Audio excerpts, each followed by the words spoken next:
Benjamin Netanyahu के सामने बड़ा संकट खड़ा हो चुका है। ईरान के सर्वोच्च नेता अली खामनेई ने अपने एनएसए को हिजबुल्लाह के गढ़ में भेजा है। हिजबुल्लाह का गढ़ यानी कि लेबनान की राजधानी बैरूत, और बैरूत से जो 3 बातें निकलकर सामने आई हैं, उसे लेकर व्हाइट हाउस तक हड़कंप मच गया। अगले कुछ दिनों के अंदर पश्चिम एशिया में एक नया फ्रंट खुल सकता है। वैसे खबर यह भी है कि इजराइल अब ईरान पर फिर से स्ट्राइक करने का प्लान बना चुका है। जब गाजा में बम फट रहे थे, जब गाजा पर बंकर बस्टर गिर रहे थे, इसी दौरान 24 घंटे के अंदर इजराइल ईरान के बीच बहुत बड़ा उलटफेर हो चुका है। ईरान ने इजराइल के खिलाफ हिजबुल्लाह को फिर से सुपर एक्टिव कर दिया है। हसन नसरल्लाह की बरसी पर ईरान के राष्ट्रीय सुरक्षा परिषद के सचिव अली लारिजानी पहुंच गए लेबनान। लारिजानी ने बैरूत पहुंचकर साबित कर दिया कि ईरान हिजबुल्लाह के साथ खड़ा है। हसन नसरल्लाह के बेटे जवाद नसरल्लाह यानी कि जूनियर नसरल्लाह ने भी कह दिया है कि हिजबुल्लाह हथियार नहीं डालेगा, यानी कि इजराइल को टक्कर मिलती रहेगी। यह है लेबनान की राजधानी बैरूत, जिसमें दक्षिण का ये इलाका हिजबुल्लाह का गढ़ कहा जाता है। हजारों लोग जुटे हैं।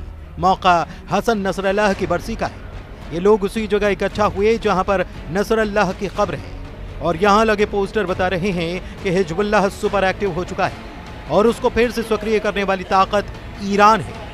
नसरल्लाह की बरसी पर हिजबुल्लाह के मौजूदा चीफ नईम कासिम का वीडियो संदेश दिखाया गया। नईम कासिम ने साफ साफ कह दिया कि हिजबुल्लाह जंग के लिए तैयार है। जहां पर नईम कासिम का भाषण चल रहा था, वहां आसपास लगाए गए पोस्टर्स में ईरान के सर्वोच्च नेता अली खामनेई की तस्वीर थी, और साथ में कई जगह हसन नसरल्लाह की तस्वीरें लगाई गई। ये वीडियो देखकर नेतन्याहू की फिक्र बढ़ जाएगी, क्योंकि नईम कासिम ने कह दिया है कि हिजबुल्लाह के लड़ाके हथियार नहीं डालेंगे। इस युद्ध में वो कुर्बानी देने से पीछे नहीं हटेंगे।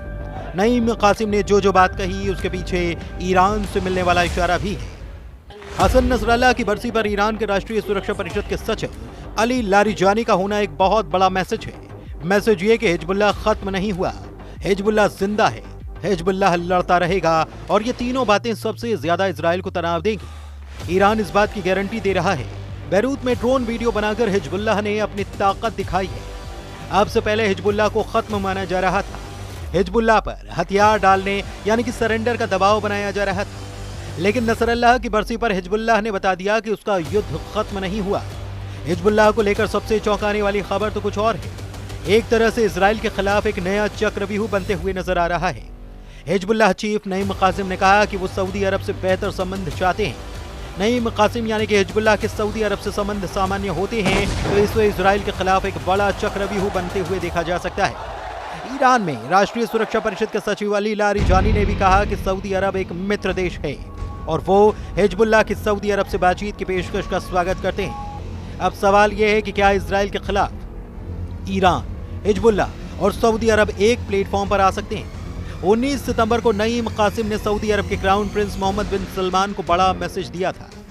नईम कासिम ने कहा था कि वो सऊदी अरब के साथ नया रिश्ता कायम करना चाहते हैं, बातचीत चाहते हैं, ताकि दोनों पक्षों के बीच जो दिक्कतें रही हैं उन्हें दूर किया जा सके। सऊदी अरब के लिए हिजबुल्लाह का मैसेज अरब मीडिया में छाया रहा, क्योंकि हिजबुल्लाह चाहता है कि इजराइल के खिलाफ अब सऊदी अरब उसके साथ खड़े हो जाए। कतर से लेकर तुर्की और बाकी अरब देशों से लेकर इजराइल तक हर जगह यह खबर छाई रही।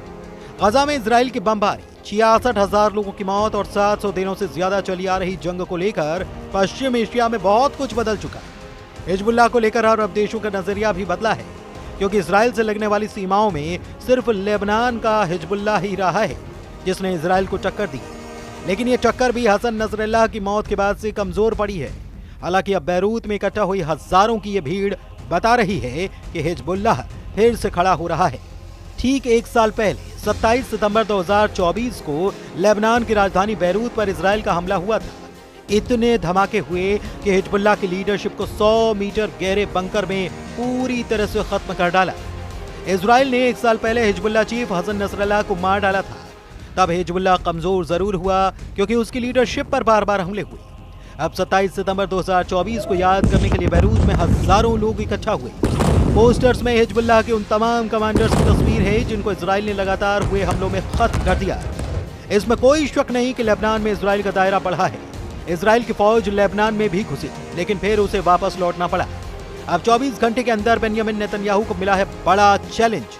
ठीक उसी तारीख जब नसरुल्लाह को मारा गया, उसके 1 साल बाद यानी कि 27 सितंबर 2025 जूनियर नसरल्लाह यानी कि हसन नसरल्लाह के बेटे जवाद नसरल्लाह ने दी है बड़ी वार्निंग। जवाद नसरल्लाह का दावा है कि हिजबुल्लाह से हथियार छीनने के बारे में सपने में भी नहीं सोचा।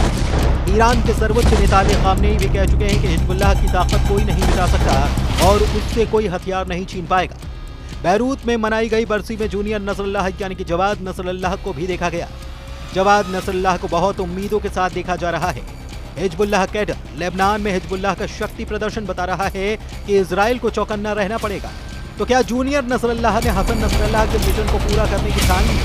जहां नसरल्लाह पर बंकर बस्तर बम बरसाकर उसे हमेशा के लिए खामोश कर दिया गया, वहां से हिजबुल्लाह की एक नई जंग का शोर सुनाई दे रहा है। क्या जूनियर नसरल्लाह का दावा बता रहा है कि फिर जिंदा हो चुका है हिजबुल्लाह? क्या हिजबुल्लाह को ईरान से फिर मिलेंगे हथियार? क्या यमन के बाद हमले के लिए तैयार है लेबनान? बेंयामिन नेतन्याहू कैसे तोड़ेंगे हिजबुल्लाह का नया अवतार?